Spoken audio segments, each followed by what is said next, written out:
Bhagavate Vasudevaya. Om Namo Bhagavate Vasudevaya. Om Namo Bhagavate Vasudevaya. Om Namo Bhagavate Vasudevaya. Bom, segundo a regra geral, bom, espaço Labhakti Pramod Purusha Maharaj. Bom, segundo a regra geral, sempre que houver instruções conflitantes entre si, a instrução final deve ter precedência.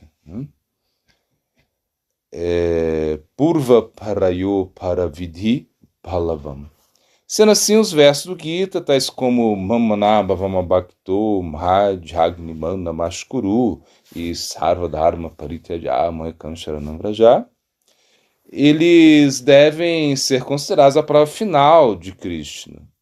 O ser vivo que tenha fé nessa instrução final haverá de se tornar devoto, renunciará todas as demais atividades e se ocupará em Krishna Bhajana. Então o Bhagavad Gita, ele no início ele traz umas instruções que são bem constitucionais. Ou seja, Krishna fala, olha, é melhor você fazer a coisa errada continuando na sua própria atividade do que você tentar imitar, fazer algo de outra pessoa, mesmo que você faça isso com perfeição. Imagina.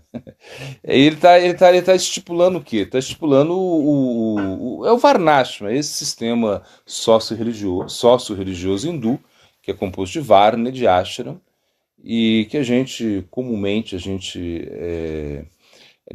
chama isso de sistema de castas, né? Que para a gente parece assim, muito injusto, né? Por exemplo, uma pessoa nasce fora de uma casta, por exemplo, um pária, né? Ele nasceu fora da casta e aí já era. Ou seja, ele não consegue mais. Claro, hoje em dia se modificou isso com toda essa modernidade. Então, mas mesmo assim, você vai na Índia hoje ainda, você vê que tem uma pessoa que limpa banheiro, por quê? Porque o pai dela limpava banheiro, o avô dela limpava banheiro, o bisavô, e assim era. Então, na verdade, ele não conseguia sair disso, ele é um pária. Então, ou seja, ele não poderia entrar dentro do Varnashram. Ele não pode, por exemplo, ser um brahmana, ele não pode ser um sacerdote que vai fazer cerimônias de fogo, coisas assim. Então, parece uma coisa muito desigual, né? E, de certa maneira e tanto é que Krishna... Então, o que Krishna está falando? Ele está falando assim, olha, então é melhor você seguir o seu dever, assim, para você não se preocupar muito. Porque, por exemplo, se você nasce já sabendo o que você vai fazer, de certa maneira é muito mais fácil, né? Veja bem, é bem mais fácil. Você nasceu e esse é o seu destino para você até o resto da sua vida. Então você vai poder praticar mais. É essa ideia mais ou menos do Varnashram. Parece uma desigualdade, mas é o karma, né? O karma é assim. Por exemplo, então, só para a gente dar um exemplo, assim, para a gente colocar na nossa realidade. Por exemplo, uma pessoa que nasceu lá num local assim bem desfavorável, assim, provavelmente, sei lá, numa favela, uma coisa assim. Ele não vai, ele que não conseguiu ele não conseguiu nem comer direito quando era criancinha, né, porque e no Brasil infelizmente acontece isso. Tem pessoas, as criancinhas, que não conseguem comer direito. Então o cérebro dele não vai desenvolver de uma maneira correta. Ele não vai, por mais que se fala, bota na escola, tem direito à escola, mas ele talvez não passe nem da secundária, ou ele não vai ter oportunidades. Então para ele vai ser muito difícil. Não estou falando que é impossível. Mas não sei quem conseguiu. Tá bom, existem exceções. Mas o que acontece? Essa pessoa ela tá fadada, ou seja, pela desigualdade social do nosso país, eu estou dando exemplo do nosso país, ele não vai conseguir, de repente, entrar na universidade, ele não vai conseguir fazer muitas coisas. Geralmente é assim. Se a gente analisa estatística, né? Claro, tem as exceções também. Então você vê que é um karma, o karma da pessoa. Ele nasceu ali ele vai... Então, só que isso é uma coisa muito injusta, né? E Krishna não é injusto, ele não é injusto. Então, por exemplo, quando ele fala, você tem que seguir isso, é uma instrução relativa de Cristo. Não é que você tenha que fazer isso, entende? Porque no final, ou seja, depois ele fala, Sarva Dharma Parityaja Manha Kancharanam Vrajá. O que significa? Para você dar um chute no Varnashma. Você não se preocupar com isso, o seu nascimento. Porque se ele fala, Mamanaba Vama Bhakto Mahajagnam Namaskuru. Se você quiser, você pensa em mim, se rende a mim, abandona tudo isso, seja meu devoto exclusivo. Então você não vai ter muita. Aqui Gurudev está falando o seguinte: que no início. Ele fala dessas instruções, no caso do Bhagavad Gita, e praticamente todas as escrituras é assim. As últimas instruções são as mais importantes. As últimas instruções. É o final, sei lá, o final do filme, é o mais importante, uma coisa assim. No final você precisa se render a Krishna, independente do que você seja. E aí, no nosso caso, por exemplo, quando você canta o Mahamantra Hare Krishna, você já mudou o seu Prarabdha Karma. O que significa o Prarabdha Karma? Significa o karma que já se manifestou. Então, por exemplo, nós aqui, por exemplo, a gente está falando do Ocidente, né? Nós no Ocidente, segundo esses conceitos do Varnashma, nós somos Melechas. Imagina, Melechas. Nós estamos fora do Varnashma. Assim, nós não fazemos parte do Varnashma. Não é verdade? Por quê? Porque o nosso nascimento, segundo essa constituição, esse aspecto Varnashma, o nosso nascimento é inferior. Nosso nascimento não é um nascimento. Por quê? Porque o Melecha significa o quê? Para eles, né? Para eles, significa que você come carne de vaca, imagina. Então isso é um Melecha. E, por exemplo, na cultura, dentro do Varnashma, ou seja, dentro desse sistema sócio-religioso hindu, você poderia comer carne, você pode comer carne, desde que você ofereça carne, assim, você faça uma cerimônia, né, e você pode comer carne. Mas os brahmanas não vão comer carne, claro, eles não vão comer carne. Mas os guerreiros, os kshatras é outra classe, eles são guerreiros, então eles podem comer carne. Eles podem comer carne quando eles caçam, ou eles podem comer carne, os Vaishyas podem comer carne. Eles vão ter que fazer uma cerimônia, contratar uns brahmas, fazer uma cerimônia toda, aí se faz uma ritualística e depois eles podem comer carne. É mais ou menos assim. É para quê? É para não existir o que existe hoje, esse holocausto com os animais, que estão fazendo como solução final. Ou seja, sei lá, o Brasil... se você for contar, eu não sei de estatística, mas se você conta o número de bois que o Brasil tem, o número de frangos que o Brasil tem, se você conta o número de, sei lá, porcos que o Brasil tem, tudo confinado, parece que é mais, eu não sei se eu estou dizendo besteira aqui, mas parece que é mais do que a população mundial. É uma coisa absurda no Brasil. E isso não for, vai ser mais ou menos assim. Por quê? Porque a gente está, né, fomentando isso. Né? E é muito fácil, por exemplo, você pegar como chama? Nugget. Né? O nugget, você pega e come ele. Você abre o pacote, come, sei lá, uma coisa que vem assim, você frita, come. Né? É fácil. Ou você pegar lá na batatinha, na batata frita, sabor frango, não sei uma coisa, não sei, churrasco, sabor churrasco. Você come e acabou, você não viu nada. É fácil isso, né? Agora, quando você vai lá, por exemplo, aqui, né? Você tá numa coisa assim mais rústica, eu vou te falar mais rústico, assim. Você tá no campo e de repente alguém vai lá e pega Tem gente que não consegue fazer isso aqui. Pegar uma galinha e cortar a cabeça da galinha, né? E aí jogar a galinha lá na água, né? Você corta a cabeça da galinha, joga a galinha na água, tira as penas da galinha. Mas o quê? Tem gente que não consegue.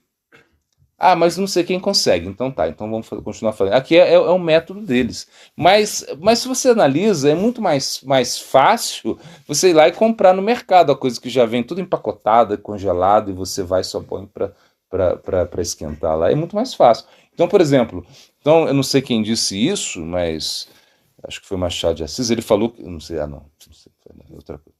Bom, ele falou, se os matadouros, né, tivessem tudo de vidro, né, muitas pessoas não seriam mais carnívoras, porque imagina você tá lá, aí você tá passando lá, de repente você para assim, aí você vê aquela coisa por trás lá, assim, imagina como deve ser, né? É uma coisa horrível, se você vê na internet, tem isso, tem, né? Tem, porque eles tentam, né? Sei lá, as pessoas os ativistas tentam fazer essa propaganda, assim, para as pessoas pararem de comer carne. Então tem gente que olha aquilo, eu não quero comer mais carne, não, né? Mas a maioria das pessoas não tem essa sensibilidade, não consegue. Então é muito fácil, você já é uma questão cultural nossa também, né, gente? A gente nasceu assim, comendo carne, você tá lá. Então você não tem muito isso para tirar isso. Mas quando você pensa o que Krishna está dizendo aqui, é o seguinte, por exemplo, no nosso caso aqui, nós que somos devotos, né? Ou seja, estamos tentando ser devotos. Por exemplo, eu sou um sannyasi. Pelo sistema sócio-religioso, eu não poderia ser um sannyasi. Por quê? Porque um sannyasi, só um brahmana pode ser um sannyasi. Eu não nasci numa família brahmínica, eu nasci numa família de melechas, assim. Ou seja, eu nasci... imagina, a minha mãe, ela conta, né, que eu gostava muito de peixe quando era criancinha, assim, adorava peixe. E quando eles mudaram para cá, não tinha peixe, né, porque muito longe lá do mar, eu nasci perto do mar. Então ela pegava, comprava miolo de boi, né, que é meio branquinho, aí cozinhava e falava que era peixe, eu comia e gostava, pensava que era peixe. É só para você entender como é que é a coisa. Então o que acontece? Quando você canta o santo nome, você já muda o seu prarabdha karma, ou seja, o karma que já se manifestou, você modificou ele. Você modificou o seu karma. Então, por exemplo, então você já não é mais um Melecha, você já não é mais um Javana, você já não é um Shudra. O Shudra é a classe trabalhadora, né? São os trabalhadores. Você não é nem... Mas o Shudra, ele está dentro do Varnashram, entende? Então você já não é nada disso. Por quê? Porque você cantou o santo nome, você se situa como um filho de um Brahmana, imagina? Então é como se eu tivesse... Então, se você está cantando o santo nome... Então é como se você tivesse nascido numa família bramínica, que é o mais elevado, família bramínica. Então, como você nasceu numa família bramínica, que é o mais elevado, você pode agora fazer o sanskara, né? Que é, por exemplo, receber o cordão bramínico, você pode já, inclusive, aí fazer as cerimônias de fogo, desde que você seja devidamente iniciado, não tem nenhum problema. Inclusive, você pode... isso, e isso realmente é uma coisa que choca esse sistema Varnashram, que é um sistema que foi muito corrompido, né? Então quando você pega... existe o aprarabdha karma. O aprarabdha karma, imagina, é o karma que vai se modificar no futuro. Isso vai mudar no futuro. Então, você está cantando o santo nome e o seu karma futuro, ele já está modificando. Tudo que ia acontecer no futuro já não acontece mais por você cantar o santo nome. Então, cuidado. É porque, assim, coisas ruins e coisas boas que iam acontecer já não acontecem mais. Porque o santo nome, o Mahamantra, ele modifica isso para te ajudar. Porque esse é um processo muito poderoso. Então, imagina que já... E o seu prarabdha karma é o karma que você já adquiriu. Então, por exemplo, como eu falei, ele modificou, isso é o primeiro que ele modifica. E as pessoas não entendem isso. Eu falo, como vai modificar isso? Porque eles pensam que você só vai modificar isso na próxima vida. Mas não é assim. Você modifica nessa mesma vida. E é o primeiro que se modifica. E tem muita gente que eles pensam assim, não, você canta o santo nome, canta o Mahamantra, na próxima vida você vai nascer numa família bramínica. Essa é a ideia deles, mas não é assim. As escrituras falam, você canta o santo nome, você modifica o seu karma nessa vida, e vai chegar um momento e você já está modificando o karma que vai acontecer também no futuro. E você, por exemplo, porque você é um homem, você é uma mulher, você tem uma mãe, você tem um pai, todo mundo tem, né? Mesmo que já tenha partido, você tem. Então, e isso também vai se modificar nessa própria vida. Isso é incrível. Como é isso? Como eu vou trocar de mãe? Eu vou trocar de pai? Sim, vai acontecer. Por quê? Porque chega no momento da fase da vida espiritual que você, passando, né, pela fase de anarta nivriti, como a gente falou antes, essa fase de realmente eliminar aquilo que é tudo desfavorável, que é coisa ruim, que você tem, são seus desejos, tudo isso desfavorável, chega no momento que você chegou a nista, você chegou, né, lá na estabilidade, Ruth, que é o amor, desenvolver o amor, né, pela prática, por Deus, né? Ou seja, o gosto pela prática, aí o Ashakti, que é o apego, né? E o amor vem depois do bhava. Nesses momentos assim finais, internamente, você já entendeu quem você é no mundo espiritual. E aí você já mudou. Então o seu pai já mudou. Então você é outro pai, porque você vai nascer num local, no Boma Lila, que é um local onde o Dan se manifesta, ou seja, onde Krishna mesmo ele vem, ele se manifesta. E aí, nesse local, você tem um novo pai, uma nova mãe, mas tudo isso no plano espiritual, imagina. Porque você nasce nesse local que é espiritual também, mas ainda está manifesto no mundo material, e depois você vai para o plano transcendental. Imagina. Incrível, né? Então o que o Gurudev fala aqui é que essas instruções finais são mais valiosas, né? Então, ou seja, que você tem que esquecer isso, o seu nascimento, você tem que esquecer essas questões socio-religiosas e simplesmente pensar em Deus, abandonar tudo isso. É a instrução final de Cristo. No início ele fala, não, seja mais constitucional. E no final ele fala, chuta o pau da barraca, agora é revolução, você tem que pensar em mim, você tem que agarrar, sabe, se render a mim, e não se preocupa com nada, eu vou te proteger. Porque pode ser que ao você se render, você cause uns certos estragos. Por exemplo, a gente naquela época, 1866, sei lá, uma coisa assim. E as pessoas, ou seja, elas abandonavam a família, ou seja, porque eles nasciam numa família bramínica, eles se encontravam os Vaishnavas, as pessoas estavam lá cantando Mahamantra, e eles queriam ficar junto com eles, então eles abandonavam a família deles, assim, iam lá, se associavam, depois eles voltavam e as pessoas falavam, não, agora eu arrumei um casamento para você, porque você é de uma família bramínica, você tem que casar com uma moça que é bramínica, é uma coisa assim, né? Esses casamentos arranjados, né? E aí eles falavam, não, eu vou abandonar tudo, eu vou só cantar Mahamantra Hare Krishna. Aí o que acontecia? Ia causar um distúrbio em toda a família, não é verdade? É como, por exemplo, uma pessoa fala assim, eu quero ser Hare Krishna, vou morar nesse local doido aí. Então ele vem aqui, vai causar uma perturbação na família. A família fala, que minha filha, você vai fazer isso comigo? Eu te dei tanta educação, eu te ajudei, agora você faz isso? Não, mas eu quero ser Hare Krishna, eu quero cantar, eu quero, sei lá, você começa a chorar e a gente não vai falar que não. Vai falar, não vai, fica com a sua mãe lá, não.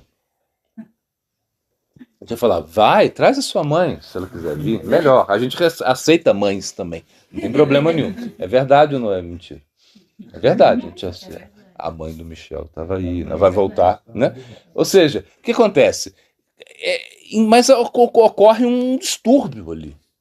E esse distúrbio, você vai, como você é filho, você teria que pagar uma reação karmática por isso. Mas se você acaba que você não vai pagar. Por quê? Por que você não vai sofrer essa reação karmática?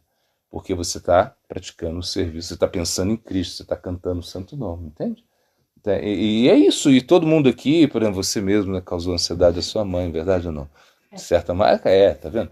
Ou seja, porque, claro, né, a mãe tem uns planos para os filhos, e é correto isso também, né? Porque imagina ela que cuidou, ela que, né, o pai também, enfim. Mas chega uma hora que você vai ser Hare Krishna, meu Deus. É difícil. Mas essa ansiedade que você está causando nos seus pais não vai ter nenhum problema. Por quê? Porque o Mahamantra, ele vai, ou seja, por você pensar em Krishna, por você cantar o nome de Krishna, isso vai ser diluído, então você não sofre nenhuma consequência. Então é isso que o Gurudev está dizendo aqui. No final, as instruções finais são mais poderosas que as iniciais. Quando uma coisa constitucional se choca com uma coisa relativa, você dá valor ao aspecto constitucional. Isso que ele está dizendo. Né? Que tem hora que você tem que ser constitucional. Né? Você está ali, você é constitucional. Mas tem hora que você tem que ser revolucionário. Você tem que... Então é isso que ele fala. Então, o Samaraj vai falar aqui, né? É que o mero formalismo pode ser favorável, mas nem sempre. Ou seja, o que é mais importante é o espírito, a essência. Nós não somos formalistas. Né? Claro que se eu chegasse aqui de short, né, fosse dar uma aula para vocês iam ficar... Então você vê que é importante também, né? Ou seja, o formalismo. Como eu tô com essa roupa aqui, tô pensando, ele é um monge, né? Ele é um monge. Imagina se eu tivesse aqui de short, camisa do Flamengo. Que seria uma boa coisa, seria uma boa ideia, mas só que isso realmente, né, não dá, é meio estranho mesmo, né? Então, mesmo pra gente, assim, mesmo uma pessoa que não entende, assim, que não tem um contato com a cultura espiritual, ela vai entender que, poxa vida, né? Por exemplo, antes os padres, né, eles andavam de batina na rua, né? Hoje eu não sei se andam, talvez andam ainda, não sei. Mas é menos, assim, que é menos. Quando você vê sei lá, uma freira, você olha, uma pessoa religiosa, pela roupa que ela veste, né? Então a roupa, ela ajuda. Por exemplo, se eu tô com essa roupa aqui, eu não tenho coragem de entrar lá e comer sei lá, um sorvete. Vou na sorveteria com essa roupa, ficar chupando sorvete. Assim.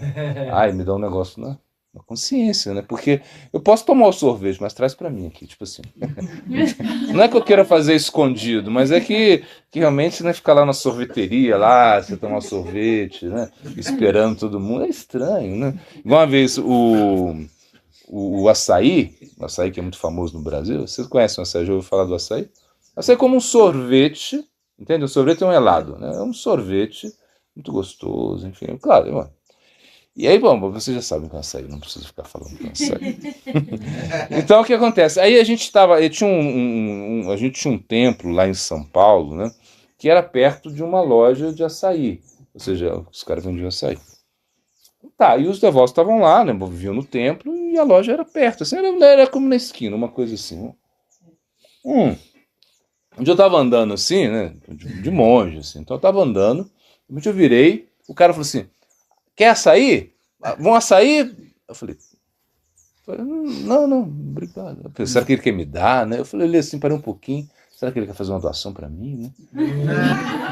Eu falei, você não vai açaí hoje, não? Eu falei assim, não. Eu falei, não. Eu fiquei com isso na minha mente. Falei, caramba, só porque eu tô de...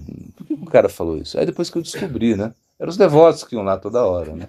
Como os devotos iam lá toda hora, né? Ele relacionou a minha roupa, né? Com o açaí, entende? Era uma coisa muito natural, né? Então, o que eu digo é o seguinte, a roupa, ou seja, o aspecto, o formalismo, ele ajuda. Não é que é uma coisa ruim, ajuda. Só que não é tudo. Você precisa mais se aproximar do plano absoluto. E o plano absoluto não tem muito formalismo. Por quê? Porque é a essência mesmo. Por exemplo, eu vou dar outro exemplo. Eu estou aqui, né? Então as pessoas me respeitam, sei lá, pela minha posição, porque eu cheguei aqui primeiro, blá, blá, blá, e por quê? Não, bom, é porque ele canta, enfim, me respeitam pela minha posição. E então quando eu chego, eu chego aqui, as pessoas têm um respeito por mim, pela minha posição e pelas minhas roupas também, como eu disse, né? Porque a gente tem que matar. Às vezes, por exemplo, quando eu vou, mas se eu chego disfarçado, sei lá, de óculos escuros, boto, sei lá, uma roupa, faço um visual, coloco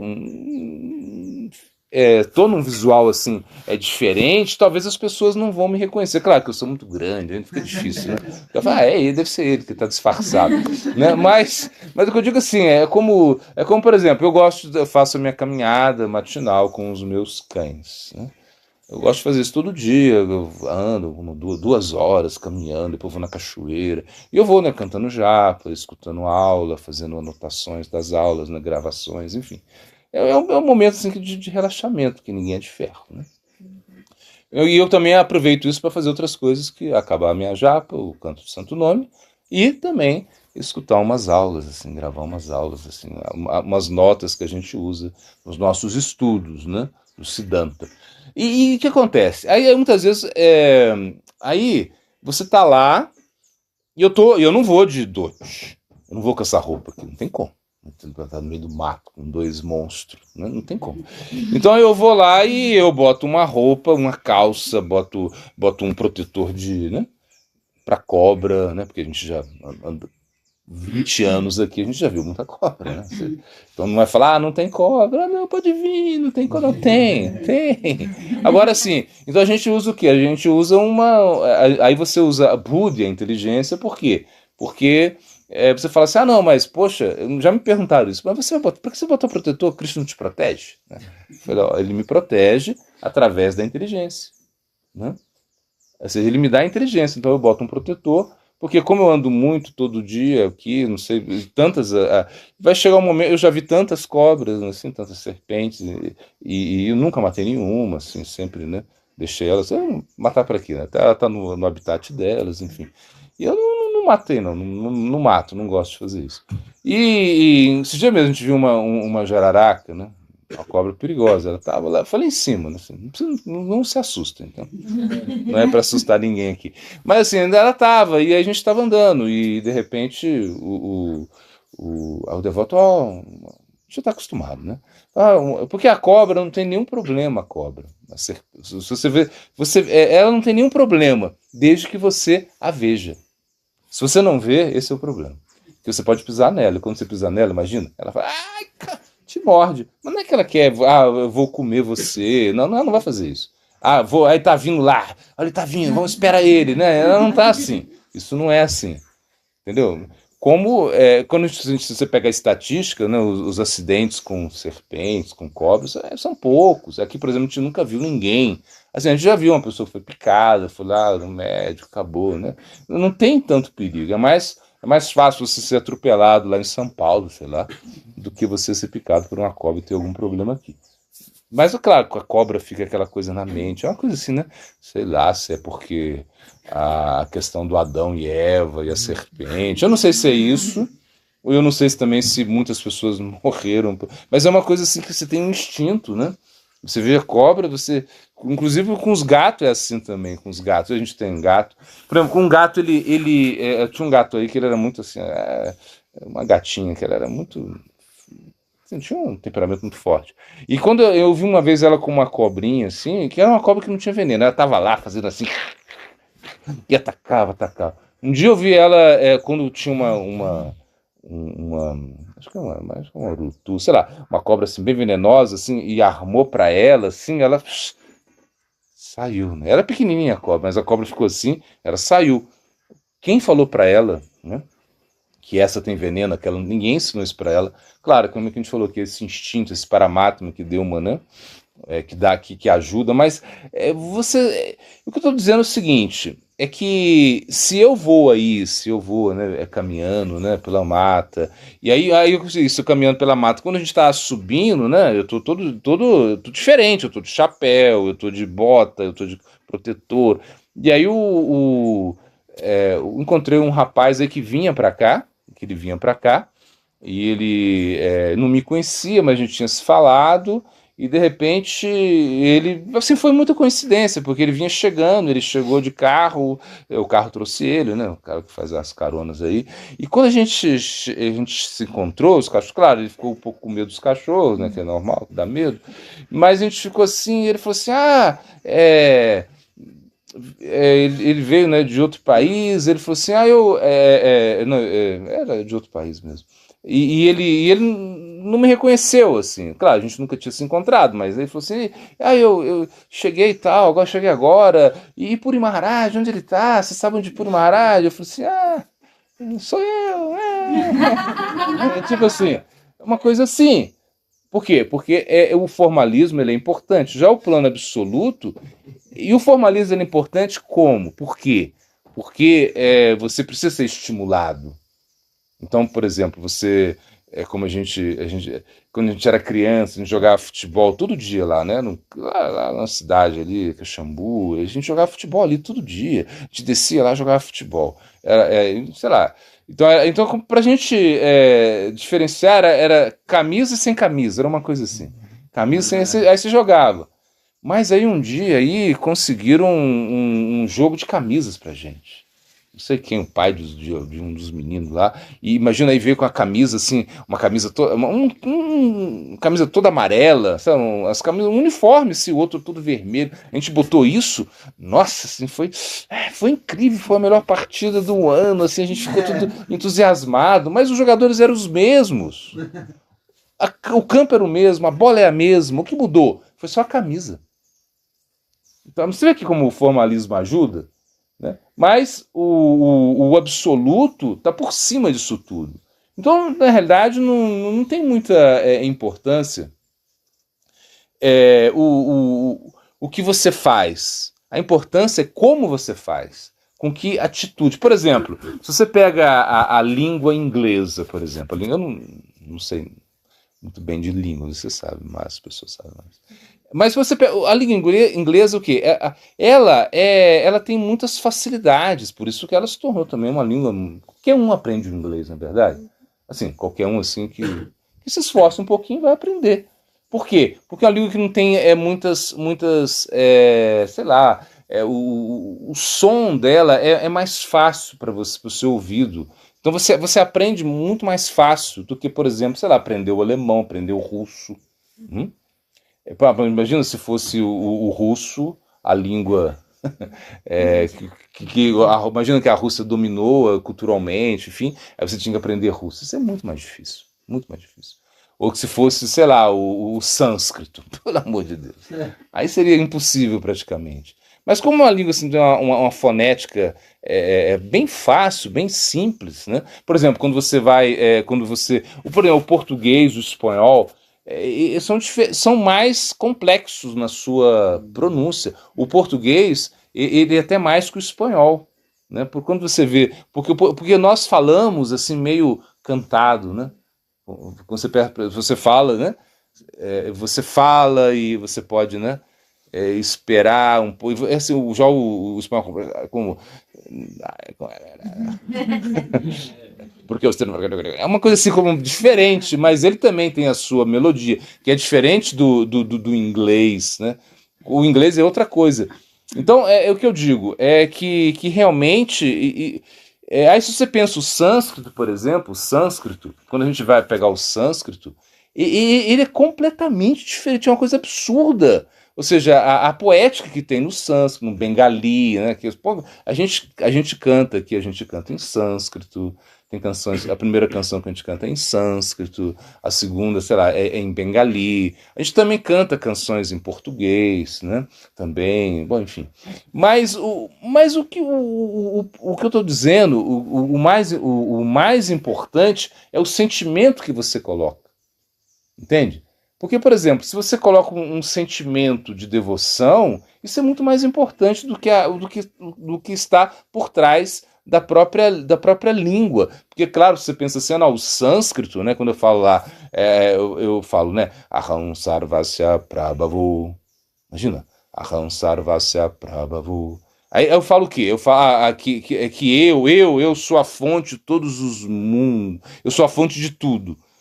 De todos os mundos materiais e espirituais. Essa frase mais ou menos diz isso, né? Só que isso tem um poder, entende? Ele tem um poder. E aí você pensa, então a gente só tem que falar, o sânscrito é tão importante assim? Não é tão importante assim, não. Por quê? Porque é o sentimento que você coloca por trás. E você pode falar isso, né? Por exemplo, tem um passatempo aconteceu com o Chaitanya Mahaprabhu. Chaitanya Mahaprabhu é Krishna mesmo. Ele vem, né? Quando ele vem, ele veio há mais ou menos 500 anos atrás, mais ou menos. E ele foi ao sul da Índia, ele estava peregrinando no sul da Índia. Então ele vai e ele encontra um Brahmana no sul da Índia, né? Bom, todo mundo é Brahmana lá, porque o sul da Índia é um local assim de muita assim, uma influência assim intelectual forte assim. Até hoje é assim. E ele encontra um Brahmana que estava lendo o Bhagavad Gita, só que ele estava lendo o Bhagavad Gita e estava chorando. E ele, quando ele lia o Bhagavad Gita chorando, as lágrimas caíam dos olhos dele, né? Mahaprabhu olhou aquilo. Mahaprabhu é como ele tá lá, né, olhando aquilo, e ele acha estranho isso, né? Ele tá na forma de um sannyasi, assim, como eu, assim. Porque ele é um devoto, é uma pessoa comum, ninguém entendia que ele era Deus, assim, ninguém entendia. Assim, poucas pessoas, né, sabiam que ele era Deus. E ele nem gostava que falasse que ele era Deus, ele estava como um sannyasi. Então ele viu esse Brahmana que estava lendo o Bhagavad Gita. Só que ele estava pronunciando o Bhagavad Gita de uma maneira equivocada. Ele não pronunciava da maneira correta que tem que ser. Que tem uma métrica. Mesmo quando eu cito um verso aqui, eu estou pronunciando de uma maneira errada. Porque eu não sei sânscrito. Ou seja, eu não estudei sânscrito. Mas mesmo assim, a gente pronuncia. Porque é poderoso o mantra, ou seja, a língua é poderosa, isso cria uma purificação na atmosfera, sim, e você entende o que você está dizendo. Então, te dá uma certa propriedade para você falar. Então, eu estou falando baseado numa escritura que eu sei, entende? Mesmo que eu não pronuncie de uma maneira correta, não tem problema. Né? Então, o que acontece? Ele estava lá falando, né, pronunciando o Bhagavad Gita, e ele estava pronunciando tudo errado. E as pessoas estavam zombando dele. Zombando, entende? Como tirando onda, assim. Tirando onda. Sim, aí entendeu, né? Então tava aí, tava zombando dele, assim.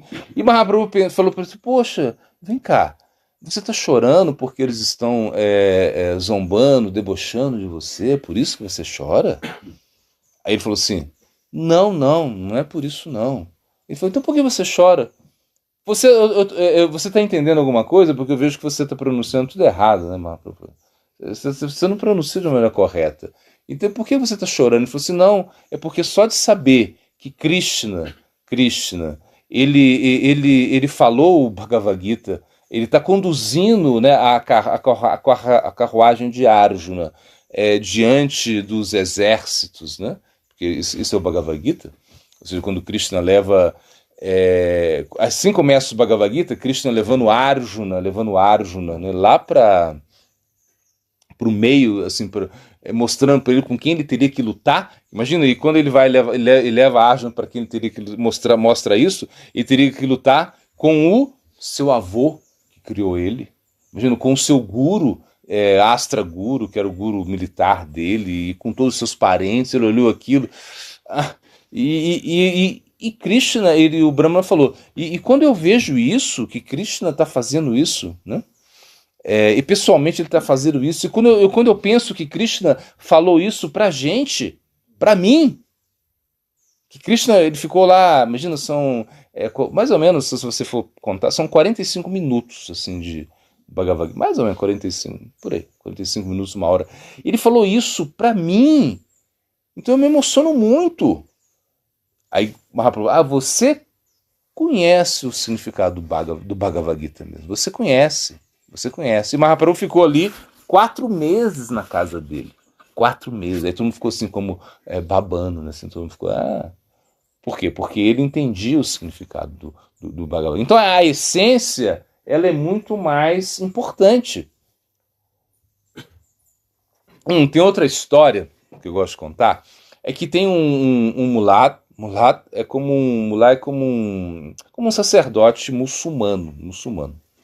E ele está recitando o Alcorão todos os dias. Ele recita o Alcorão todos os dias, né? E ele, claro, ele tem uma barba grande, assim, bem grande, né? Bem grande. E ele recita o Alcorão todos os dias. E tem uma senhora que está sentada, assim, como se fosse ela, assim. E ela está sentada e ele tinha uma mania, assim, de mexer a cabeça, assim. Ele recitava o Alcorão e mexia a cabeça. Imagina, uma coisa assim. E ela, a senhora que está sentada aí, né? Acho que não era você, mas enfim. Quem sabe? Ninguém sabe. E ela está chorando, assim, E todo dia ela vem na recitação dele, ela fica chorando, assim.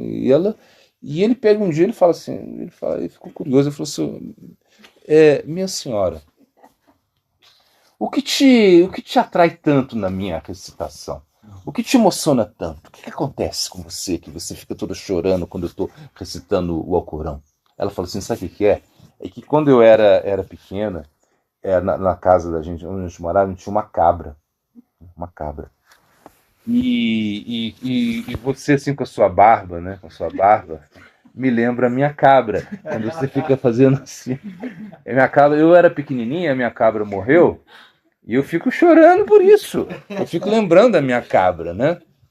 Aí Engraçado, né? Assim, mas o que é? Ela não tinha o sentimento, esse sentimento, ela não tinha o sentimento de fazer ela chorar pela escritura. O sentimento dela era outro. Então, o que ele está falando, que esse formalismo realmente não resolve muito. Você tem que entender a coisa que vida espiritual, que transcendência, é uma coisa assim de coração, uma coisa interna mesmo. Você precisa entender isso. Você não pode realmente se iludir. Né? Ou seja, porque a gente fica muito apegado à forma. E eu, como falei no início, a forma é importante, sim, mas ela tem a sua limitação. Ela vai até um certo ponto, onde a forma termina e entra a essência, onde você tem que estar. Você pensa, olha, realmente eu estou eu quero estar muito apegado ao absoluto, a essa essência que realmente existe na nossa prática, na nossa vida espiritual, ou seja, e que realmente... e porque o que acontece? Às vezes a gente pensa, né? Ah, não, mas... Quando você é Hare Krishna, parece que você já é meio que o boi marcado, né? A pessoa olha, você fala assim, nossa, mas ele tem que... Se alguma coisa que o Hare Krishna faz de errado, já virou meio que manchete no jornal, uma coisa assim. Por quê? Porque ele tá lá e você espera que o Hare Krishna seja feliz, que você espera que ele seja como, né, essa coisa, Haribo, Hare... assim, porque ele vende essa imagem mesmo, né? Até que ele vem lá e vai te oferecer um livro, né? Para você comprar, você fala, nossa, ele é tão feliz, é tão legal, mas quando ele te oferece o livro, já quer tirar dinheiro de mim, né? É uma coisa assim que que você pode pensar. Então o Hare Krishna é sempre assim, né? Ele tá ali um pouquinho diferente, tem a sua peculiaridade, né? Mas o ponto que eu quero chegar é o quê? É que você precisa entender a essência da coisa. O Hare Krishna sofre, ele tem uma mente. Ele tem um ego. Gente, eu vou aqui abrir um sindicato Hare Krishna aqui pra gente protestar. A gente tem mente, a gente erra, a gente tem defeito, não é verdade? A gente é humano, pô. A gente é Hare Krishna, mas a gente tá cheio de defeito. E a gente tá tentando se curar, e talvez, mas as pessoas acham que a gente tem que ser perfeito. Não é isso, não. Você tá aí e você tá tentando melhorar de uma forma. E esse é o método, a maneira que a gente está tentando melhorar. Ou seja, é o nosso método, ou seja, é o jeito. E, claro, existem outros, o budismo, o cristianismo, e cada um. Então, quando você vê lá o cristão, você fala assim, o quê? Como Gandhi ele disse, né? Ele deu uma espetada, ele falou assim, eu gosto muito de Jesus, o que eu não gosto são dos cristãos, assim, do jeito que eles fazem as coisas, não é verdade? Mas eu gosto muito de Jesus. Eu amo Jesus. O Gandhi falou isso. É realmente uma espetada que ele deu. Porque realmente amai-vos uns aos outros. Imagina, os ingleses lá com o cristianismo queriam matar todo mundo, queriam fizeram uma atrocidade lá na Inglaterra. Então é mais ou menos isso que a gente tem que entender. É que a essência ela é prioridade na nossa vida espiritual. Só que a forma ajuda bastante. No Hare Krishna, sei lá, tem um formalismo também, né? Só que é bem diferente, por exemplo, não é como num quartel. Num quartel você não vai conversar com o general. Fala, eu quero conversar com o general. Eu quero falar com o general hoje. Fala, não, meu filho, eu sou... Não tem jeito você falar com o general. Aí você tem que falar com o sargento, aí falar com o tenente, é uma coisa assim, né? Só que aqui no Hare Krishna é diferente. Por exemplo, se você quiser falar comigo, pode falar, a gente marca um horário ali, né? No banquinho da alimentação. Só os gatos que não vão lá. Tem um banquinho, tem um banquinho aqui atrás. Ele era em outra parte, agora ele está aqui. A gente chama ele a gente brinca que é o banquinho da alimentação, né? Que o pessoal senta para se lamentar e a gente vai escutar. Lamentação. Então a gente senta lá, e a pessoa senta e ela vai se lamentar, a gente vai... Porque geralmente a pessoa não senta lá para tá tudo bem, tá tudo feliz, tô ótimo. Geralmente é difícil. Geralmente ela fala, não, porque não sei quem aconteceu isso, me falou aquilo. Aí, Ninguém quer falar com o Maharaj. Quando tá bem, tá tudo ótimo. Quando tá bem, tá tudo ótimo. Ele tá certo, ainda bem, né? A pessoa todo dia já tentar. Eu acho que eu ia botar uma barraca lá. Mas o que acontece? A pessoa chega lá e vai falar com você. e você vai ouvi-la, né? Porque é o meu papel, assim, porque eu sou aqui, de certa maneira, como o cineasta, o diretor, sei lá, enfim, sou alguma coisa que acham que eu sou alguma coisa. Então, eu estou ali para ajudar as pessoas. Então, no nosso caso, você já pode chegar comigo e falar, Maharaj, vamos conversar, eu estou precisando conversar. Eu sou isso, eu sou equânime nesse sentido. Ó, vamos conversar, mas tem que ser às 5 da tarde. 5 da tarde. A gente vai conversar. Aí você tem até 5h45 para se lamentar, para a gente conversar, trocar ideia, uma coisa assim, e depois eu tenho que voltar para a aula. Então, porque meu tempo é muito... eu não posso chegar e falar assim, vamos conversar, que hora você quer conversar? Não, vamos, às 8, pô, bom para você? Não, às 8 horas eu já estou numa hora de sono, mais de uma hora de sono, 8 horas da noite, sabe, uma coisa assim. E de manhã eu tenho as minhas atividades. Assim. Então é esse horário que a gente pode conversar. E se não der, se a gente não conseguir conversar em 45 minutos, que o seu problema é muito grave, né? Sei lá, a gente pode no outro dia remarcar, a gente remarca lá para conversar de novo. Então para a gente é assim que funciona. Assim, o Hare Krishna não tem uma certa... Tem uma hierarquia assim que a gente respeita, a gente vê uma hierarquia que você está respeitando assim, de certa maneira, né? Que você entende, mas não é bem assim também, né? Que não é sempre é acessível. Você tem que ser, porque esse é vida espiritual. Por exemplo, o guru, no caso, eu não sou guru, mas, por exemplo, um guru, você não pode chegar e deixar o guru o guru lá, o guru é lá e você é aqui. O guru é lá e você é aqui. Não. O guru também é uma coisa que você precisa, porque como é que você se relaciona com o guru? Né? Você se relaciona com Shakya e Dasya. Shakya significa amizade, Dasya significa servidão, respeito. Então, por exemplo, você tem respeito, esse é o papel do guru, você tem um respeito por ele, mas você também tem uma amizade. Mas não é que você... Claro, o Brasil, principalmente no Brasil, né? Brasil, a gente tem a tendência a como avacalhar a coisa, de certa maneira também, né? Assim, né? Eles brincam, né? Que se o Vaticano fosse aqui, né? Sei lá, se o Papa morasse aqui, você vai falar... Fala, sua santidade! Tipo assim, ia ser assim, porque o brasileiro é muito informal, não é verdade? É um dos países mais informais que existe, assim. A gente não tem muita formalidade, a gente não tem muito... Como eu estava falando esse dia, você não tem muito questão do horário, né? Depois do café da manhã a gente pode se encontrar? Depois do café da manhã? Do café da manhã, depende. O inglês vai falar assim, como que depois do café da manhã? Ele vai ficar assim, ele vai esperar, por quê? Depois do café da manhã significa, não sei que hora ele vai acordar. O cara já começa a ficar assim, eu não sei que hora que ele vai acordar, não sei como vai durar o café da manhã dele. E até que hora que vai isso. Então, como ele já fica assim, como, né? Como você fala, a gente fala para as pessoas, depois eu passo lá, eu vou lá.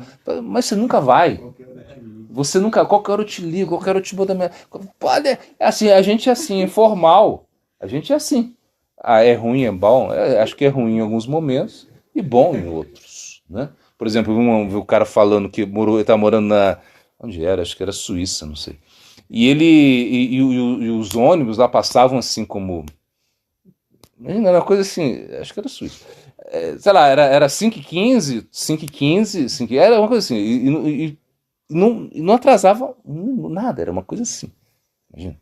Aí um dia aconteceu de um ônibus, não sei o que aconteceu, atrasou acho que 5 minutos, foi manchete de jornal, todo mundo revoltado, assim, uma revolta, uma coisa assim. Imagina. Por exemplo, na Bolívia, a gente foi na Bolívia é assim, você entra, a passagem lá é 7 horas da manhã, uma coisa assim. Você vai pegar um ônibus, 7 da manhã. Aí você entra lá e de repente 7 horas, 7h15, tá bom. 7h30, o pessoal começa a chegar, né? O pessoal vai chegar. Você viu que já tinha pessoas vão chegando. E aí você vai lá e fala, mas não era 7 horas? Eu falo, não, 7 horas tá marcado, mas na hora que o ônibus enche, a gente sai. E aí? É uma coisa assim, entende? Então é isso, são coisas que cada povo, cada cultura tem as suas particularidades, entende? Mas, por exemplo, na cultura Hare Krishna, sei lá, a gente pode falar assim, Hare Krishna, a gente tem por exemplo, com o Guru, eu estava falando do Guru, você precisa ter uma certa afinidade, uma amizade com ele. Essa amizade, mas não precisa avacalhar. Não precisa avacalhar. Ah, essa santidade. Não é Guruji. Porque eu sei que é isso que acontece. Assim. No brasileiro é assim. Mas você pode ter um respeito com uma amizade. Então não é que o Guru está lá e nunca vai. Não, você vai ter esse acesso também. Né? E assim tem que ser com tudo. Com todos os outros devotos, enfim. Agora, claro, cada pessoa é uma pessoa, cada pessoa reage de uma maneira diferente. Então a gente tem que entender que somos pessoas, antes de sermos religião, antes de sermos praticantes, né, do Bhakti Yoga, nós somos pessoas. E pessoas são pessoas. Pessoas significa que você tem a sua personalidade. É personalidade. Então, e personalidade significa que você faz as coisas diferentes das outras pessoas. Não tem como. E eu sou diferente de você, todo mundo é diferente. Mas o que acontece? É como numa orquestra, né? Você está numa orquestra e você vê que ali tem vários instrumentos, vários instrumentos diferentes, não é verdade? Não tem vários instrumentos diferentes ali? E, por exemplo, sei lá, tem o violino, tem o violoncelo, tem o prato, sei lá, tem um monte de coisa diferente, né? Eu nem sei muito bem. Mas aquilo ali funciona quando você vai lá e os caras estão tocando, é incrível. Porque é uma coisa incrível. Eles tocam assim de uma maneira incrível, uma maravilha. Mas, por quê? Porque existe um maestro, né? Que está orquestrando, né? Ele está lá com um negócio assim, eu não entendo nada do que ele faz, né? Uma varinha assim que faz para lá, para cá, para lá, para cá, para lá, para assim, e isso parece que coordena tudo. Então ele faz assim, aí o cara já sabe a hora que vai entrar. O outro, mas já pensou se deixasse assim, qualquer um pode entrar em qualquer momento e fazer um barulho, ou tocar, sei lá, o instrumento numa certa altura diferente, daí seria uma bagunça. Então tem que ter como a gente fala de hierarquia, né? Hierarquia é natural. Ou seja, é natural você ter uma hierarquia, você entender que, por exemplo, nosso caso aqui, né, você tem, eu sou um sannyasi, né? Sou um monge renunciado. E existem os brahmacharis, são estudantes celibatários. Imagina. Eles são estudantes e eles fazem um celibato. Então existe uma certa etiqueta, uma conduta, entende? Existem os grihasta, que são chefes de família. Então você vê que a coisa funciona como qualquer lugar. Só que a sua comunidade está aqui no meio do mato, enfim. E isso é meio, às vezes, estranho, assim, você fica, como que está acontecendo lá? Mas o que acontece é isso, é que a coisa funciona, mas funciona com uma certa harmonia. E harmonia significa o quê? Que coisas opostas vão funcionar. Para uma pessoa que acabou de chegar aqui, então a gente vê ela de uma maneira diferente, não é verdade? Depois que ela fica muito tempo, você vê ela tá vendo ela de maneira você vê ela com outros olhos, né, assim. Depois ela, sei lá, ela raspa o cabelo, tira a barba, fica carequinha, bota um dote. Aí você fala, nossa, ela é diferente, mas não é como a gente estava falando da formalidade, né? Mas não é só a formalidade, é o que ela está vivendo, o que ela está querendo, o ideal que ela está almejando. Então por isso a gente vai trabalhar sempre com isso, mas nunca, ou seja, excluindo uma pessoa porque ela, sei lá, não está vestido de ela não usa um dote, um pano, sei lá, uma coisa assim, ou porque ela não passa uma coisa na testa, ou porque ela não carrega um saquinho na mão. Não é isso. Aí você tem que entender que existe uma igualdade, existe também diferença simultaneamente. Okay? Pô, no caso eu sou autoridade, pode chegar. Bom, se for esse caso. Tá bom. Assim, é chegar com motivo também, né? Acho que eu entendo, né? Com algum motivo, né?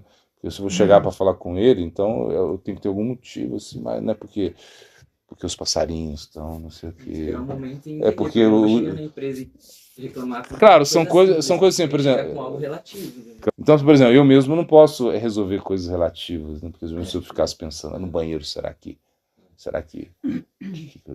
eu entendo mais ou menos o geral, né, e tento que outras pessoas façam o relativo, né, e oro para Krishna, para que dê certo. Mas é uma coisa assim.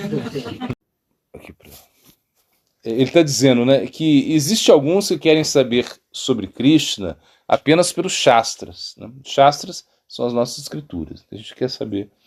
Então, você fala, o que falou o Bhagavad Gita, o que falou o Bhagavad, o que falou os Upanishads, o que falou os Puranas, é mais uma coisa assim, né?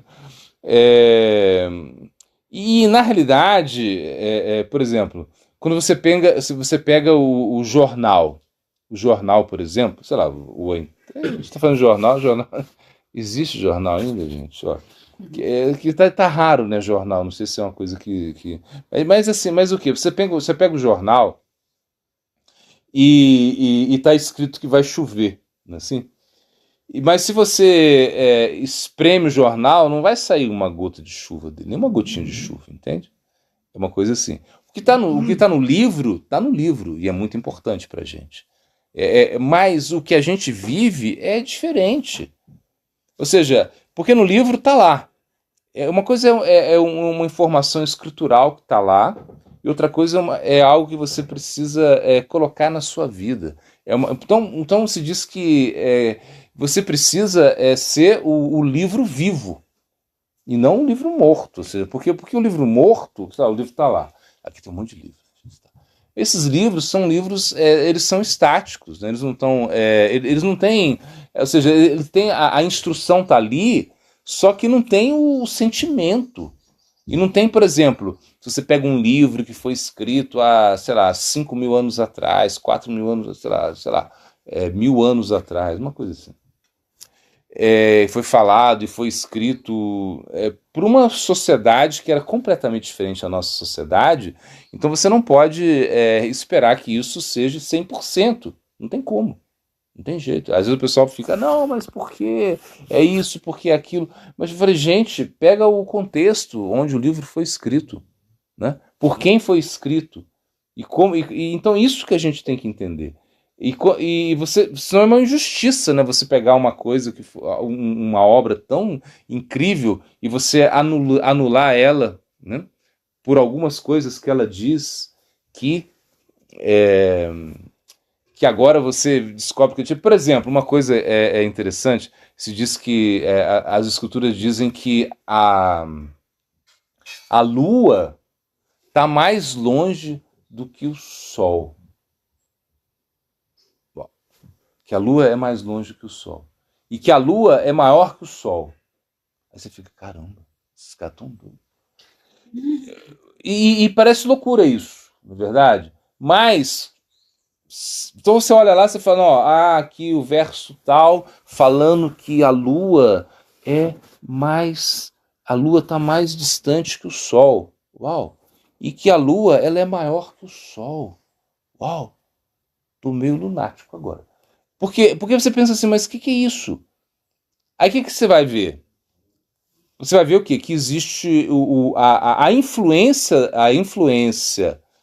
da... Agora, quando a gente pensa, por exemplo, a influência do Sol ela é muito maior, né, na gente, em nós, não é verdade? Porque, por exemplo, o Sol já vai daqui a pouco ele já nasceu, mas daqui a pouco ele está apontando aí, então ele vai iluminar, ele vai esquentar, e você sente ele muito mais, a presença dele muito mais forte, né? Por exemplo, que a Lua. A Lua tem o seu ciclo e ela tem a sua fase escura, então você não tem tanta influência da Lua assim. Mas então você entende o quê? Que existe uma Lua védica. Existe uma lua que é uma lua, sei lá, científica, como astronômica, não sei. Existe uma lua astronômica que você... Essa tá mais perto, porque você vê, porque você realmente entende essa influência dela. Agora, quando a gente pensa assim, é muito mais fácil, né, do que você entender separar as coisas, né? Por exemplo, se você quer ir à Lua, essa Lua védica, você não vai conseguir ir com instrumentos físicos, entende? Não tem como.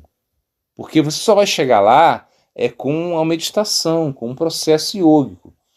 iógico. Agora, quando você pensa assim, então o homem nunca foi à Lua, aí você começa a falar, não, nunca foi à Lua, isso é tudo uma conspiração. Porque... tudo bem, você pode até ir por esse lado, e até tem gente que nem é Hare Krishna, que acredita nisso também.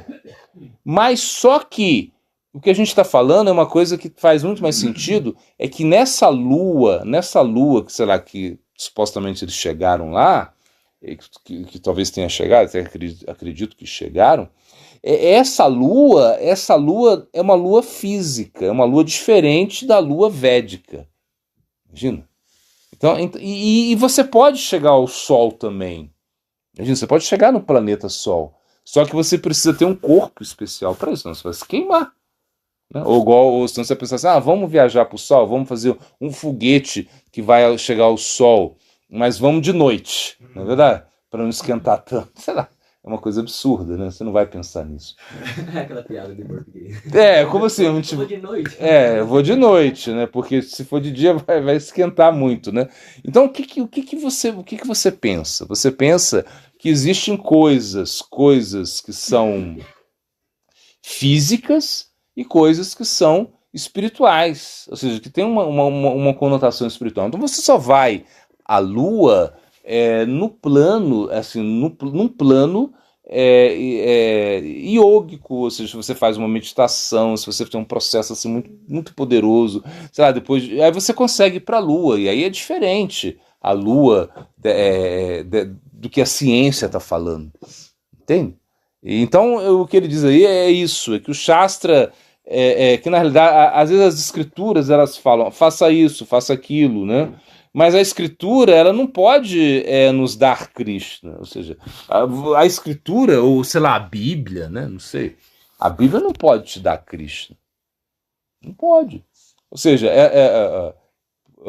a Bíblia, o chá, é claro que a Bíblia não, a Bíblia pode te dar Krishna também.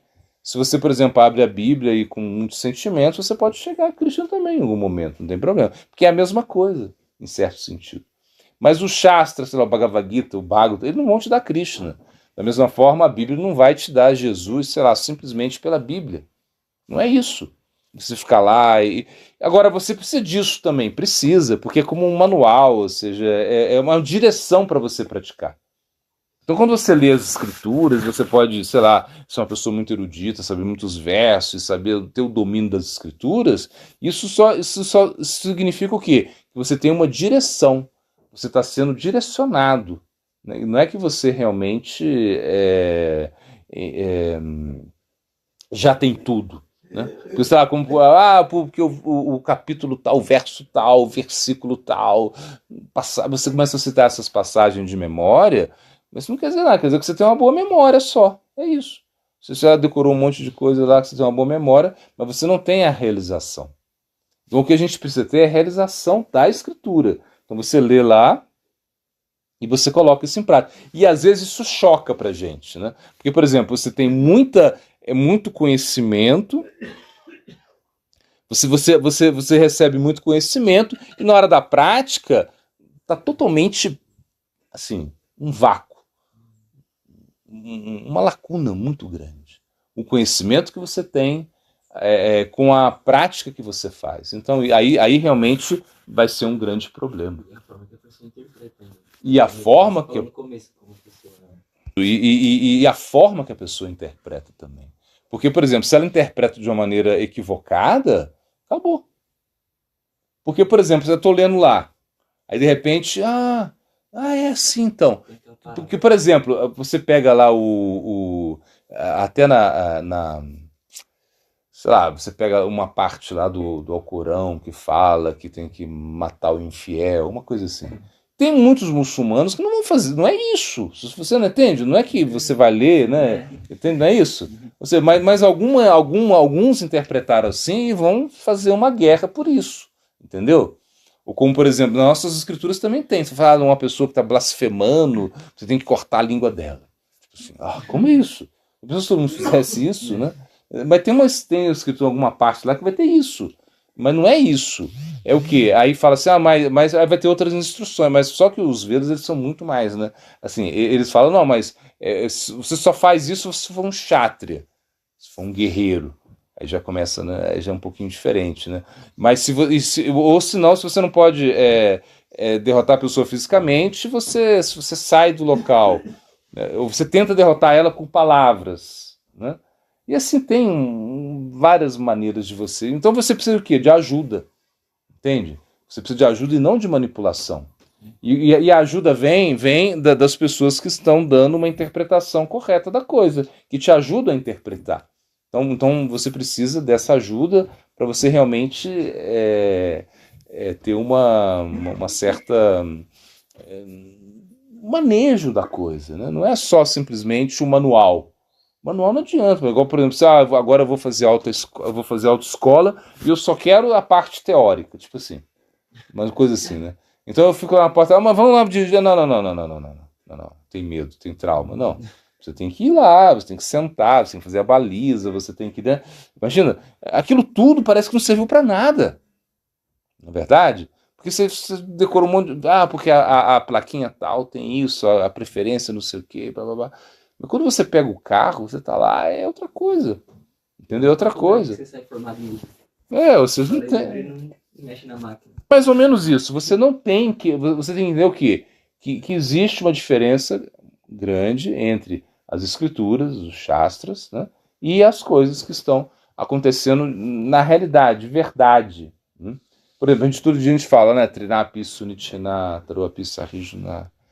Você tem que ser mais humilde do que a grama, mais tolerante do que a árvore. Tem que ser assim. Mas vai fazer. Então, inclusive, tem pessoas que falam, olha, tem um ditado bengali, né, que fala, depois que eu queria tanto, né, sei lá, seguir Mahaprabhu, mas depois que eu vi lá o que ele fala, né, que a gente tem que ser mais humilde do que a grama, mais tolerante do que a árvore, aí eu desisti. É uma coisa assim, né, porque realmente, por exemplo, mais tolerante do que a grama, perdão, mais humilde do que a grama, o que é isso? Significa o quê? Que quando você pisa na grama, né, ela tem uma tendência ainda a se rebelar, entende? Ela vai voltar. Não é assim? Você pisou na grama, né? Ela vai...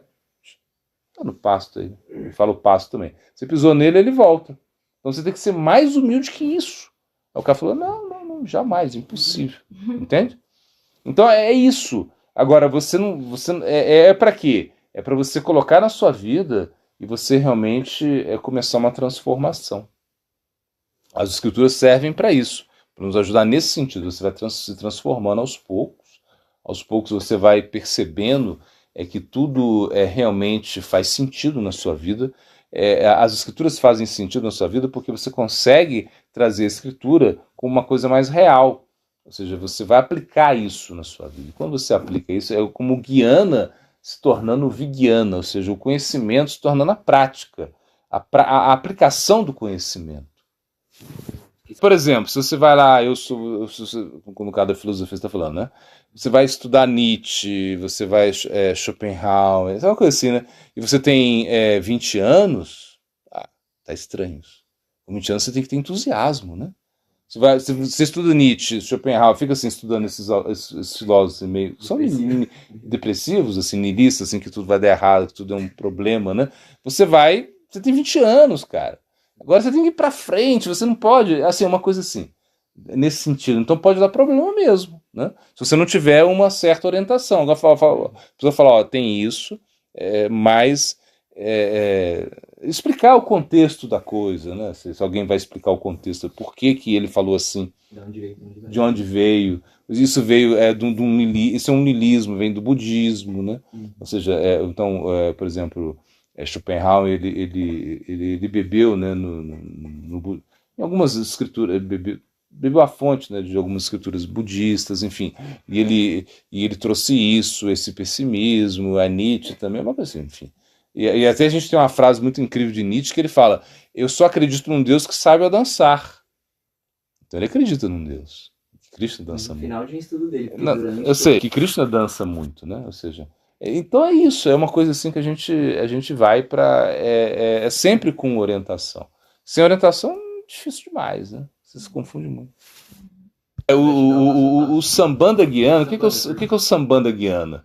É esse conhecimento conceitual que você... Sambandha significa relações.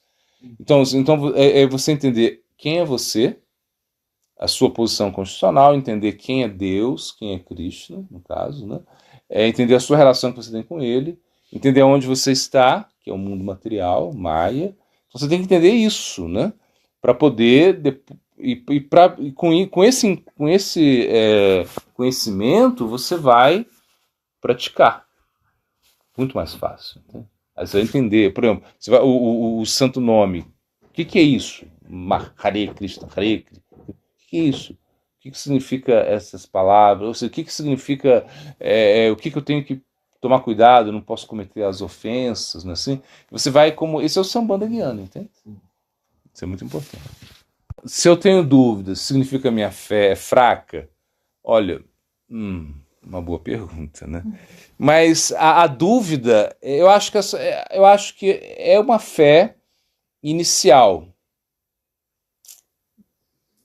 Ou seja, você tem dúvida. Eu acho assim, respondendo a pergunta já, eu acho que não significa que sua fé é fraca. Eu acho que não. Porque, por exemplo, a dúvida é uma coisa que, desde que a dúvida não paralise você. Se a dúvida não é uma paralisação, então eu acho que a sua fé não é fraca. Porque, por exemplo, Krishna mesmo ele fala, o que ele fala? Esse verso famoso, né? Tadvidi praniphatena pariprashena sevaya. Então Krishna fala, se aproxime de uma alma autorrealizada, ele fala uma alma autorrealizada, faça perguntas, né? Ele fala, faça perguntas, então você tem dúvida. E a Krishna está falando.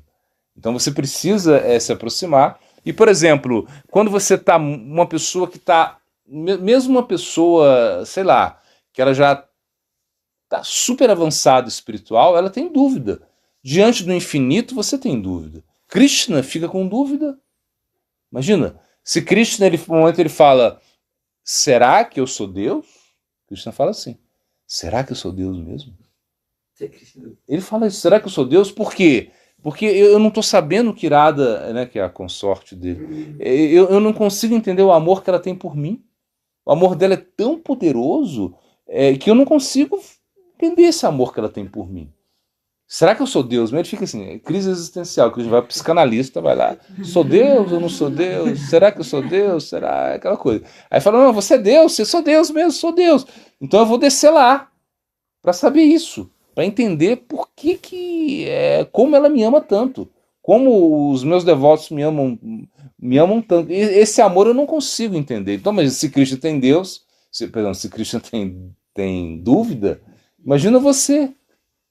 Então, quando a gente chega perto do infinito, ou seja, quanto mais você chega perto do infinito, mais você se sente pequeno. Entende? É como você se aproxima com a lanterna perto do sol. Imagina o que a lanterna... Quando ela está no escuro, a lanterna é excelente. Quanto não tinha luz aqui. Eu com a lanterna aqui, falei, nossa, incrível essa lanterninha aqui, é muito bom. De repente botaram uma luz assim, falei, essa lanterna não é tão boa assim, não. Não ilumina tanto. É por isso, porque quando a gente está na escuridão, né, qualquer luz, né, não é assim? Qualquer luz te ajuda. Então, a dúvida, eu acho que ela vai ter... Por exemplo, Chaitanya Mahaprabhu, ele vai, e ele com o Ramananda Rai, eles têm uma conversa ali, e ele está expressando as suas dúvidas. Imagina, Mahaprabhu. E Ramananda Rai vai respondendo. Claro, você fala, mas é só uma maneira, isso é mais pra gente mesmo. Sim, pode ser. Mas só que é isso, a dúvida, ela é muito boa, eu acho. Porque se você tem muitas certezas, esse que é o grande problema. Então, quando você tem certeza de tudo, você tem certeza porque você faz isso há tantos anos e você já está tão lá que você tem certeza. Então, se você chega um momento que você está com... Então, você tem que chegar num momento que você fala assim, será que eu estou cantando de maneira correta? Será que o que eu estou fazendo é correto mesmo? Então, nessa escola, a gente é estudante o tempo todo. O estudante tem que ter dúvida. Então, o Sri Maharaj, ele falou, eu me sinto um estudante forever. Eternamente estudante, eu me sinto. Então, por isso, eu tenho dúvida. Então, acho que a dúvida faz parte mesmo. Ou seja, não é que a sua fé é fraca. claro, sua fé pode ser fraca por outros motivos, não porque você tem dúvida. E a fé é fraca, e a fé ela é fraca, depois ela se torna forte. Como a lastrada, a fé fraca, ela se torna uma fé forte em algum momento. Então, mas as dúvidas é simplesmente um momento, a dúvida que não paralisa, entende? Porque existe uma dúvida que paralisa tanto, essa dúvida já é que você realmente, a fé está fraca demais. E, por exemplo, eu estou aqui, e de repente você me chama, sei lá, para ir num local. Então, um exemplo, por exemplo, quando eu conheci os devotos, né, lá em Brasília, lá em Goiânia, enfim, e eu voltei aqui para era a Copa do Mundo, enfim, a gente estava aí, né, passando férias, uma coisa assim. E de repente, meus amigos me chamavam, né, me chamavam como normal para tomar cerveja, para sair. E eu já não queria mais fazer nada disso, em boate, nada disso. E eles me chamavam. E eu falei, não quero. E aí eles viam lá, né? Era como fizeram, como é isso, né? Como não, você não vai mais, era como se fizesse uma passeata lá em frente à cara. Toda hora via um, mas poxa, porque a gente era muito amigo, assim, sabe? E a gente fazia muita coisa, era muito divertido, era tudo engraçado. Só que agora eu queria outra coisa. E eu falei, gente, eu não posso ir, se eu vou lá no bar com vocês, é perigoso eu tomar cerveja também. É perigoso eu voltar a fumar maconha. É perigoso eu querer ficar com as meninas lá, não posso. E fala assim, mas eles não entenderam. Você não tá muito radical, né? Já vieram pro outro lado, entende? E eu tive que cortar isso com todo mundo. Por quê? Porque eu tinha muita... Se fosse hoje, seria diferente, eu acho. Acho que eu ia lá, né? Falar, Krishna é azul, que não sei o que, ia brincar. Sei lá, ia ser diferente. Mas naquela época, a minha fé era muito fraca. E como a fé era fraca, estava começando. Então você não pode, quando você está começando, você não pode realmente, sei lá, abusar. Né? Você tem que tomar cuidado, né? Você está começando, pô. Então, nesse sentido, a dúvida, ela não pode paralisar. Porque se a dúvida, por exemplo, aí se eu vou e eu vou ser influenciado e a minha dúvida, de certa maneira, ela me paralisa tanto que eu não consigo avançar, então isso significa que a dúvida é sinal de uma fé fraca. Agora, se eu tenho dúvida e isso é somente um momento de atenção e eu sigo adiante, isso é sinal que a tua fé não é fraca. Entende? Então eu tenho dúvida, e ter dúvida é normal, então depende muito, eu acho, mas ter dúvida não significa sinal de fé fraca, eu acho.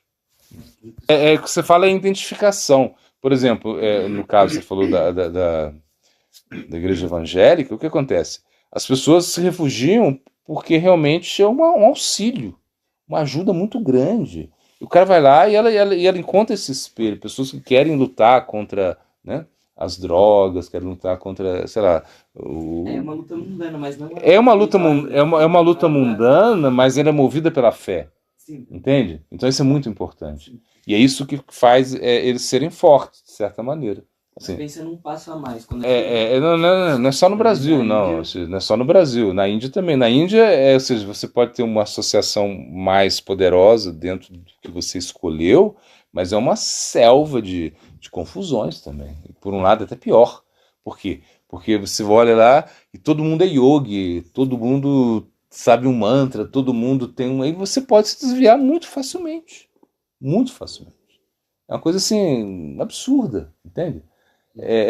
Porque você acha, porque você chega lá e você pensa que tudo isso é espiritual, não é, entende? É muita coisa, motivação material. Por exemplo, eu fui à Índia pela primeira vez, e eu fui meio assim, né? Fui com um devoto, a gente foi, estava bem orientado, muito bem orientado, só que quando a gente chegou lá, ele não tinha conhecimento assim, geográfico da coisa, ele tinha conhecimento escritural, mas não tinha, e a gente queria conhecer as coisas aqui a gente estava fazendo o Parik, né, circunambulando a colina de Govardhana, a gente estava, né, olhando, e a gente não sabia nada de nada, a gente estava andando, mas você não sabe nada de nada, onde aconteceu. E aí a gente encontrou um cara lá, um yogi, sei lá, meio... Ele era devoto também, a roupa mais laranja que a minha, enfim. E ele tava lá e assim, era um sado. E de repente ele olhou, começou a conversar com a gente, ele falava inglês, e de repente a gente viu que ele faltava um dedo do pé dele, né? E o outro, faltava 2 dedos do pé, assim. E aí enfim, a gente conversando com ele, ele falou assim, não, porque eu sou adorador de São Shiva, blá blá blá, e tá vendo aqui, eu cortei um dedo, né, para oferecer pro São Shiva, tipo assim, desse jeito, assim, imagina fazendo austeridade, essa coisa toda, né, e a gente ficou assim, e de repente a gente começou a parar nos locais, né, e o pessoal tudo fumava ganja, entende? Assim, aí convidava a gente para fumar, eu falei, não, a gente não fuma, a gente é Hare Krishna. Porque eu tava com um devoto que realmente, sei lá, era diferente. Mas a gente viu que havia um desvio, isso, como uma pessoa corta um dedo, sabe? E é uma coisa assim absurda, por quê? Porque ele não tinha uma realização. Porque, por exemplo, um devoto do Sr. Shiva, que chega até cortar um dedo pro Sr. Shiva e que fuma ganja, não entendeu nada. Mas naquele momento eu achei o máximo. Nossa, incrível, que fé que ele tem, que devoção que ele tem, na verdade. Mas é uma coisa material, entende? Então é isso, é muito fácil você se desviar. Então se diz que é Surasya Dara Nishita Duratayan Durgam Patas Tatu Kavai Vadanti. Ou seja, a vida espiritual é afiada como o corte da navalha. Né? A navalha pode, né, fazer a barba, fazer o cabelo, mas ela pode cortar também. Se você erra, você corta. Então existe perigo em todo momento.